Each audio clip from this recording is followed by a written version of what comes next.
Thrilled to have Kris Hartvigsen, CEO of Dooly, and Ellie Hutton, head of CS at Dooly. They are going to be discussing how to maintain over 140% customer retention, an amazing topic that I know we're all really curious about. We have 20 minutes with Kris and Ellie, and there will be plenty of time for Q&A, so make sure to use that Q&A section at the bottom to drop your questions for them, and they will get to them at the end of their session.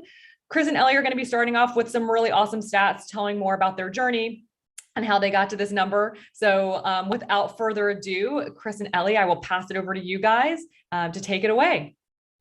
Perfect, thank you. I tried a really bad dad joke yesterday in our all hands, which is without further ado. So we'll jump into this right now. And thank you everybody for joining us. I really appreciate you taking the time out of your day. I know that everybody's running up against year end. And of course we have 10 shopping days left before a lot of us are going to be disappearing to spend time with family. So again, thanks a lot for your time. So let's just jump into this. We're going to give you a little bit of a sense of some of the industry benchmarks in SaaS around what we're talking about, which is retention, customer retention, that will help be, I hope, like good indicators for you for thinking about your business as it pertains to what you want to track with regard to your customers. So just to give you a sense of some of the things that we track quite vigilantly at Dooly, it's always good to get a sense of how you stack up relative to other SaaS companies, but it's more important to be honest with yourself about why you're performing well or why you're performing poorly. And customer churn is a really easy example of that. What a low churn score should indicate is that your product is aligned with the problems you're solving. But when we talk about our product, it's not just the product itself, it's the complete package from the application through to the way that a customer feels supported by the business. Pretty much any interaction that you have with the customer is going to have some degree of impact on whether or not they're going to stay or whether or not they're going to leave. In the early years of your business, customer churn is also not going to be always a bad thing. So I want you to think about it as a way of honing in on your ideal customer profile. Don't take it as a holy grail number in those early days. But as you scale, it obviously becomes more important.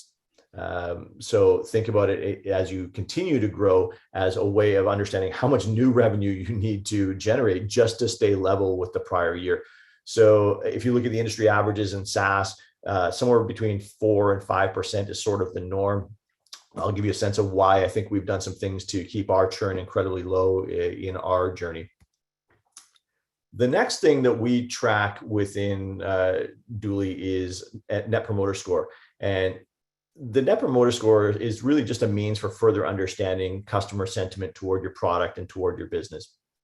Our NPS is being monitored constantly, and yours should be as well, to understand whether a customer and/or whether your customer expectations are being met across the board.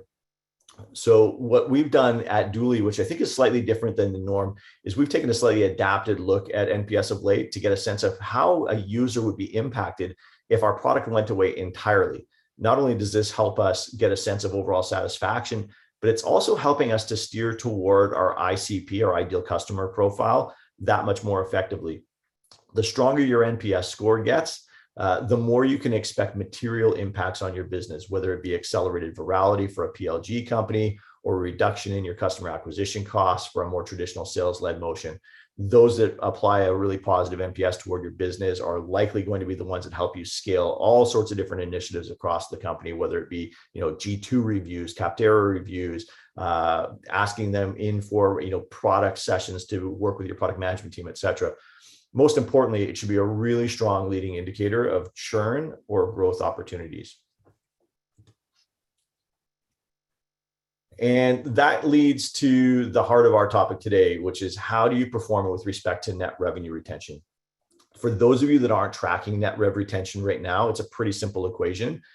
Take the revenue at any point in time for your customer base and benchmark it against the same revenue for the same set of customers 1 year into the future.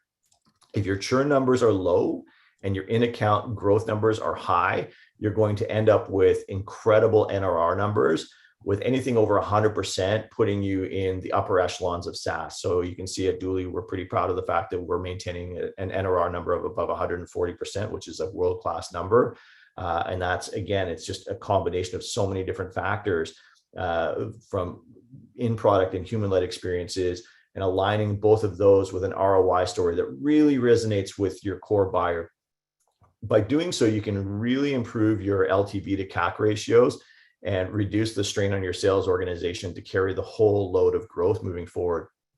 At Dooley, we follow churn, NPS, and NRR like a hawk, knowing that these are really the true force multipliers for our business for years to come.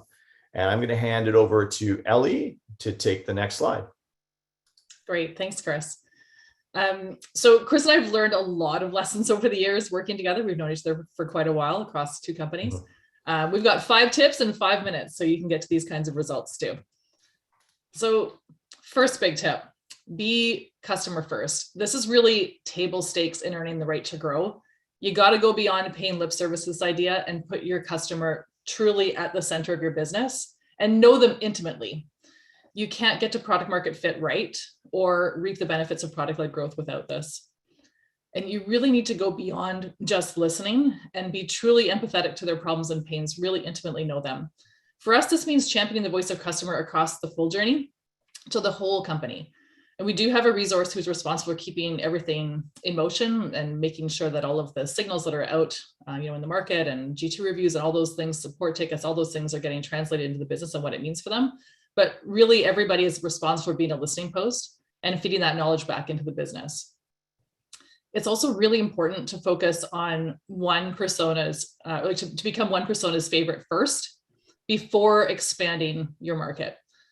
Get that right and earn the right to grow with them, and then start going into other spots. So be really clear on who that target is, what value you deliver to them, what pain you're solving, and why you're better or different. Getting this right will help everybody in your business make better decisions faster. And really having that true empathy for your core persona will mean that you'll have a great go-to-market strategy. Product will build the right thing to solve that pain. Marketing will go out and find the right customers. Sales will sell what's on book, really critical. And then customer success will inherit something that is a lot easier to serve, and that success will become a lot more innate versus customer success having to gap fill and duct tape those things that might have been broken in your journey. So getting that customer right in the center of your business is absolutely critical, and doing it more than in a lip service way. Over to you, Kris. Awesome. Thanks, Ellie. I think it's a huge mistake to say that customer success is responsible for retention. It's truly a team effort, from engineering to design to product to support and all the other functions within your business. Even a negative billing experience can have a lasting impression that affects your growth and your retention rates over time. Everyone needs to understand their part and understand in aligning to the vision and direction of the business. And everyone should understand how progress and performance are measured. We take metrics very seriously, as I mentioned before, but we also make sure that our customer-facing initiatives are both on brand and value aligned. And I think that that's a really important point. Don't just think about your customer initiatives as things that you're doing in the moment. It's not just transactional. You always have to kind of map it back to the things that make you special, the things that make you who you are. And it makes it far simpler to articulate how one plays a role in the performance of the business, and also helps to reduce all of the different siloed initiatives and helps to weed out the people that are going to be net detractors from the positive, good human experiences that you aim to build. We, across Dooley, we have a lot of different things that we try to do inside of the customer engagement experience, whether it's me sometimes jumping on support or other people jumping on support. The way that we speak, even things like capitalization of the first word in the line, making it feel more human, making it feel more like something that you would have a text messaging interaction with somebody. Those are all things that make you who you are. Figure out the things that make you who you are, and really double down on all of those things with respect to your customer experiences as well. We really over-indexed early on in Dooley's history in customer success and people and culture, knowing that both would have a really material impact on our ability to perform at scale as well. So think about those things early. I know we say in this slide here, invest early in product and customer success. I would also amp up the people and culture piece early, because the people that you bring in are also a reflection of the product and the brand that you're building, and how that will yield itself in the eyes of your customers. So Kris was alluding this to a little bit as well, but really focusing on a delightful experience and building human connections. It might seem obvious, but it's, again, not always prioritized. So some basic rules of thumb to think about are, you got to build something magical. There needs to be some magic in what you do that solves real pain, something that builds that emotional connection for your users and your customers. Make your product easy, elegant, and fun to use. You know, people are using tech out there today, and your tech has got to stand up against any consumer grade product that's out there. Build delight across your journey, be human, remove friction, and really experiment to see what delights the most before you build that into something in a more permanent way. So for us, we involve our humans when they deliver bonus value to the customer, and we ensure that our digital and one-to-many interactions are so personalized that it still feels like a concierge experience for the people that are interacting with Dooley anywhere across our organization or product. Plus, we really try to engage in ways that align with our brand personality. So we're playful, bold, we don't take ourselves too seriously. So some examples of delight for us could mean running a cocktail event for a team of our champions. We try to add gifts to every support ticket to add some humor and to lighten the load a little bit. I have these little cute avatars. You can see one of them dancing, running across the screen there. And I try to answer, all of us try to answer support tickets laser fast. We also have some very, very hot sauce that we ship out to folks, so hot that it requires a waiver. So really our brand personality kind of shines through in all of the big and little things that we do. And these things really build an emotional connection between our users and our brand. Yeah, I just want to add one thing to what Ellie's saying here. Don't treat this as an obligation to interact with your customers. It's a privilege. It truly is a privilege to be able to have experiences with your customers. And if you treat it like that, then it will come across in the way that people engage with you moving forward. Awesome. All right. Data. Don't get me started on data. I could talk for hours about data. You got to make it be easy. You need to have data to know who your customers are, how to segment them, to identify your risk and growth signals, and to personalize your communications. Plus, you know, your board's really going to need some solid data to show evidence that you're crushing it. So best case scenario is predictive data. That's usually like the North Star place that you want to get to with data, but at minimum, you need to have proactive data and signals of what actions to take next. So these actions might be automated as part of your digital journey, or they might involve humans depending on the level of escalation that you need to have. So really get your data sorted out, instrumented correctly, and wherever possible, set up in a single source of truth so that your team can self-serve. For us, we're really in a happy place with data, thankfully. We invested in our brilliant data team early. We have easy data for usage and CS sentiment, what stage of journey a customer's at. We know who our user personas are at a very micro level, so we can personalize the experience for them. And we have segmentation set up. And plus, we try to use Dooley, our own software, to document our full customer narrative and verifiable outcomes there so that everybody can deliver a more unified customer experience from anywhere in the business. Okay, we've got 8 minutes, Kris. We got to punch it. Next slide. We're there. Let's do it. Oh, thanks. Playbooks. So really a repeatable playbook is going to lay the foundation for you to scale, for you to retain customers, and can set you up to avoid regrettable churn. So we have playbooks in place from everything from new to renew, and the plays aren't always perfect. So we experiment, iterate as we go. A few things I'd say that there's 3 things to make sure you nail really, really well from my perspective. The first thing is internal handovers, especially those from sales to CS. CS needs to know what they're going to be servicing, and they need to have that narrative that often the account executive has stored up here. You got to get that out of their brains and documented so that CS can go further. Next thing to focus on would be making sure that your onboarding is exceptional. If you get it right from the beginning, from day one in that onboarding process, then you're going to create champions and advocates for life. If you mess up with onboarding, it's going to be painful everywhere. And then third is just making sure that you know how you're going to handle your renewals and who's going to do that, whether it's CS or an AM or a combination. Make sure you have that play figured out. All right, let's jump to the next one, Kris. Okay, so the work that you do to drive optimal retention and growth metrics isn't always going to work perfectly. And I think that that's something that Ellie's alluding to earlier. Really, you got to keep iterating. You got to keep thinking about like how you can tweak this to make the engine work perfectly moving forward. It's important to continually revisit, optimize, tweak, and to remember that if it didn't work, it's likely that you've created misalignment from your assumptions of what the customer wanted to what their own realities are. And their own realities are very different on a customer by customer basis. So again, having the ability to adapt is actually really, really important. Sometimes that's okay though. Like, don't be afraid to tell your customers that they aren't a fit for your business as well, because having the wrong customers can be hugely detrimental to team morale inside your own organization. You get a lot of disappointed things that come across the wire. You get people building the wrong things, and it can lead to a product that is being built more on an ad hoc basis than with a clear path and vision to solving a bigger, more holistic problem. So when I think about companies that have done an exceptional job, I almost always come back to a really famous Maya Angelou quote. Thanks to my mother-in-law for introducing me to Maya Angelou. People may not remember what you said or what you did, but they'll always remember how you made them feel. By being customer first, you can easily live those words each and every day. By showing up consistently, your vision and goals will always come to life. By delivering on a promise, delight and happiness are almost always an outcome. And that's something that I've really tried to stress within our organization, is making our customers and our users feel delighted, or as we say internally, delighted, is a really important part of who we are to our core. But don't forget to measure what matters, and equally don't do unscalable things when you find patterns that are worthy of repetition. And of course, don't be afraid to reboot and adapt.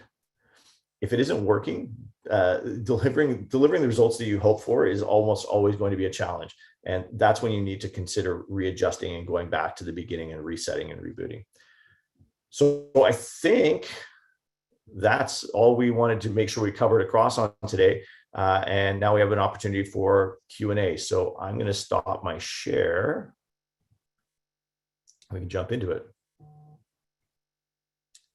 Yeah, there's a bunch of questions in the chat and then a bunch in the Q&A. So Kris, maybe if you want to pick one to answer live, I'm going to start typing some of the answers for the other folks. Yeah, okay. I'm just going to look at the one that we just received. Not sure if it's quantifiable with data, but you all have the strongest social engagement out of the top SaaS startups in 2021.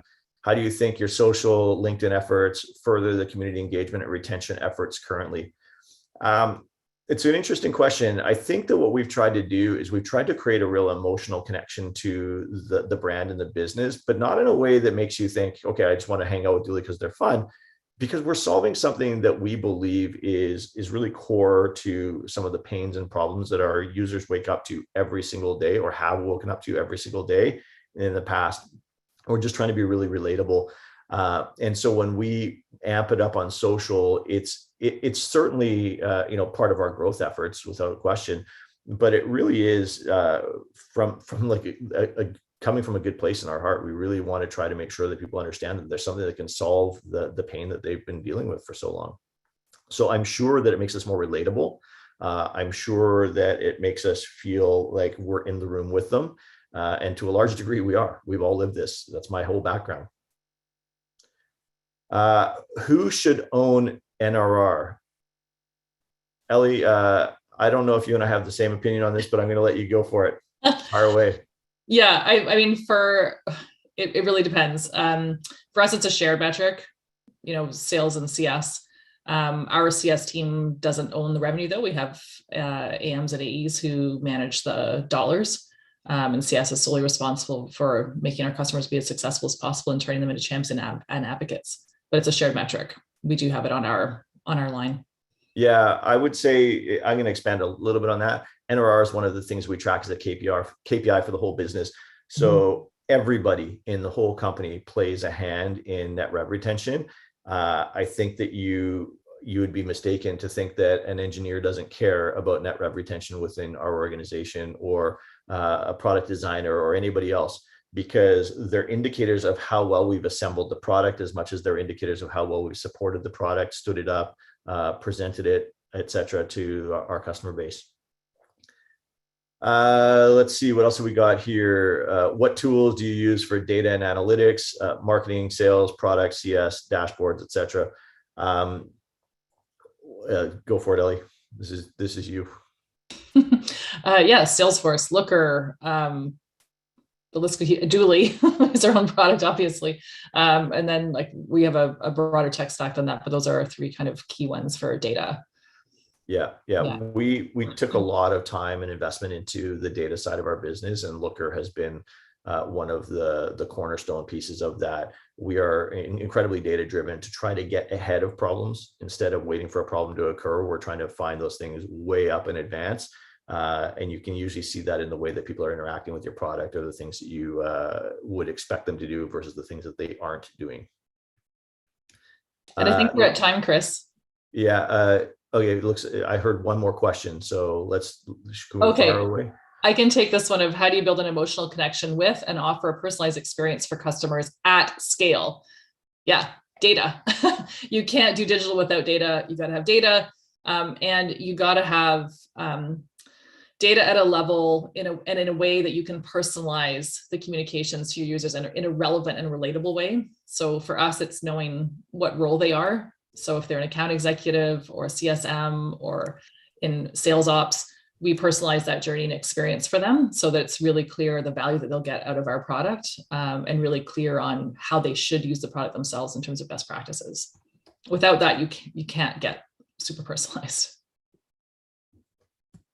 All right. Thanks, everyone. I really appreciate your time. Happy 2022 and wishing you all the best of success. Yeah, please reach out to us directly if you have more questions too, or